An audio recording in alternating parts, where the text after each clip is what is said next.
right now on 5 on your side at 10. Our severe weather threat is increasing for Monday. That's our next weather alert day. What an enhanced risk means for us and our main severe weather threats ahead. A local company slammed with thousands of lawsuits. I think weeds are misunderstood. Weeds are our friends. Roundup is the enemy. Why customers are saying they're sick of weed killers and their growing concerns around a newly proposed state law. But first, St. Louis bar owners say getting a liquor license used to be cumbersome. Cumbersome? Yeah, that's an understatement. How they're reacting to a new booze bill that could make pouring drinks a whole lot easier. We want to thank you for joining us at 10 tonight. I'm Brent Solomon. New tonight, city leaders weighing in on the decision that they just voted on. 5 on your side's Annie Krall has that reaction and what local bar owners are saying tonight. Sipping margaritas on a Saturday in St. Louis may eventually be thanks to this Board Bill number 60, allowing restaurants to apply for a 90-day temporary liquor license, rather than the lengthy petitioning of neighborhood signatures.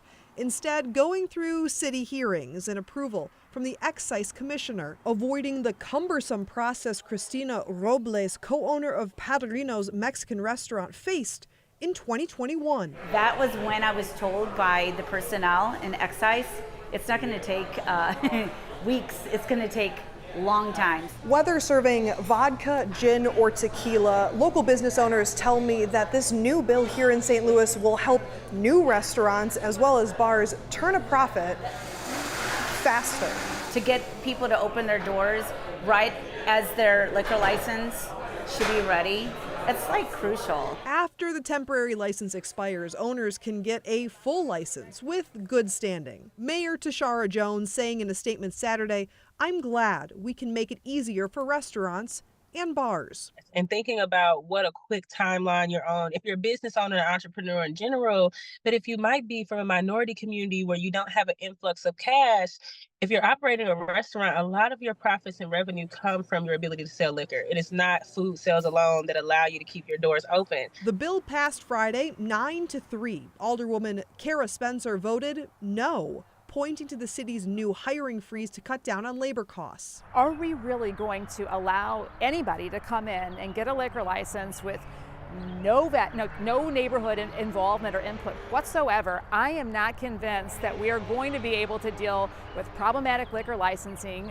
because, frankly, we haven't been able to do it at all. It'll be put into action after the mayor's signing, potentially this year. Reporting in St. Louis, Annie Krall, 5 on your side. And when it comes to violence at bars, the city can suspend a liquor license for 58 to 72 hours. Any establishment found serving alcohol without a license won't be eligible to apply for another one until 3 years later.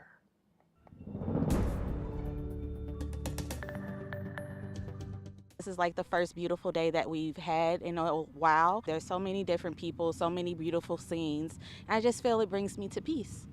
St. Louis reaching summer-like temperatures today.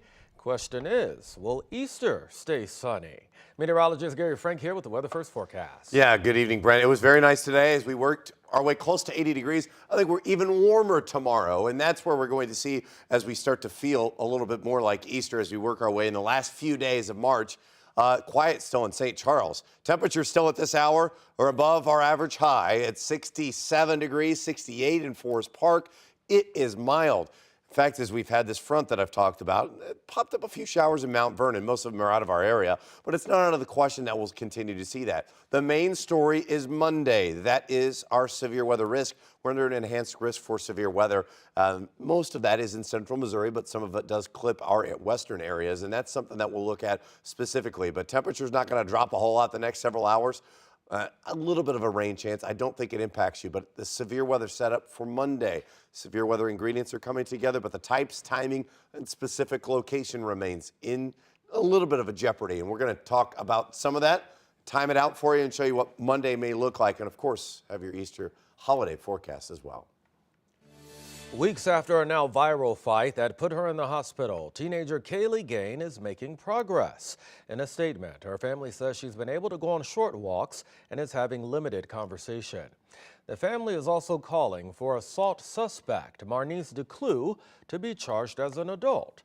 They cite alleged screenshots of deleted social media posts that they believed Decloux joked on about joining mixed martial arts or the WWE right after that fight.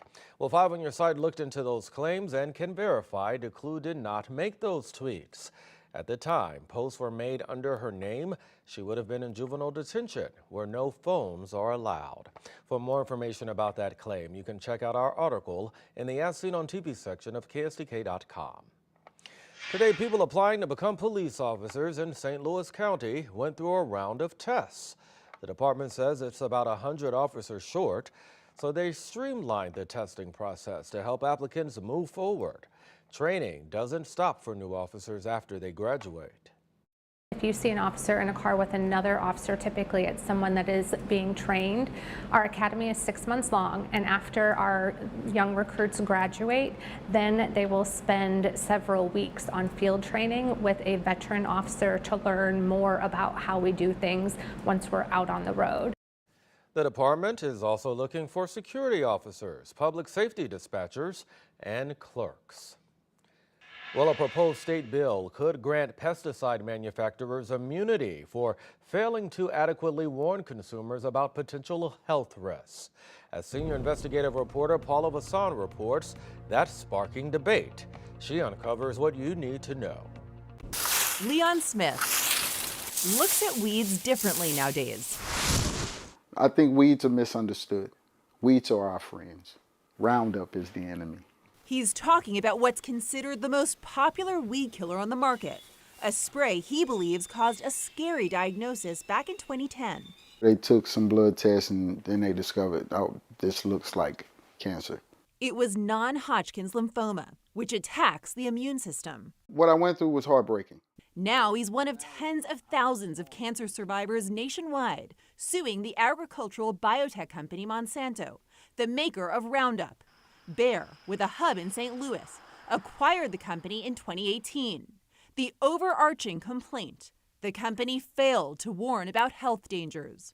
No corporation should get away with anything like that. But a newly proposed bill in Missouri could give protection. Missouri is now one of 3 states where bills to shield pesticide makers from lawsuits have been filed this year alone. Environmental advocates and attorneys say the goal is to protect the company from billions of dollars in legal bills. In response, a Bayer spokesperson told the I-Team they support the legislation because the future of American farming depends on it. At the heart of the issue, a fierce debate over whether weed killer is dangerous, specifically Roundup's active ingredient, glyphosate. The World Health Organization has linked it to cancer. The U.S. Environmental Protection Agency has said it's safe when used as directed. It's why you won't find the word cancer on the label. Bayer was not available for an interview by our deadline, but a spokesperson sent us a statement that said in part, Bayer stands behind the safety of our glyphosate-based products, which have been tested extensively, approved by regulators, and used around the globe for 50 years.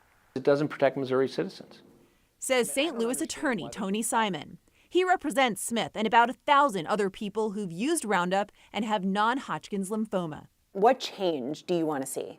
I think they should put a warning on the product that tells people use of this product increases your chance of getting cancer, just like the cigarette companies. If passed, Missouri Senate Bill 1416 would let the EPA have the final say on pesticide label warnings. Critics argue the agency should not be trusted. Legal sources say an appeals court ruled in 2022 the EPA did not follow its own cancer guidelines when it found the main ingredient in Roundup did not pose a risk. The agency was ordered to redo its analysis. So this entity that's supposed to be protecting all the consumers didn't even do its job. And he calls the agency too slow. And just a few days ago, the EPA finally officially banned asbestos in the United States. Asbestos is banned in over 50 countries, and it took the EPA 30 years to ban it in the United States. And our position is the EPA can't even do its job right. So this cancer survivor says it's his job to sound the alarm. And we can move forward on making the world better. Environmental advocates fear laws giving pesticide manufacturers immunity would allow them a free pass. They say it will lead to no warnings about other dangerous chemicals. Bayer stands by the safety of Roundup and the credibility of the EPA. For the I-Team, Paula Vasan, 5 on your side. Still ahead. Happy birthday! Happy birthday! A little boy's birthday wish comes true. Why North St. Louis is stepping up for Ace. Even the Easter Bunny can't escape inflation. Increased cocoa prices now hitting the holiday. And look out below. It's not just prices that are flying high. St. Charles County's unique take on an Easter egg hunt. The warm front that's lifted north and got us to near 80 degrees today, over 80 degrees tomorrow, will be a focal point for storm development on Monday. That's why we're tracking severe weather. We'll highlight that risk and what it's like the rest of the week.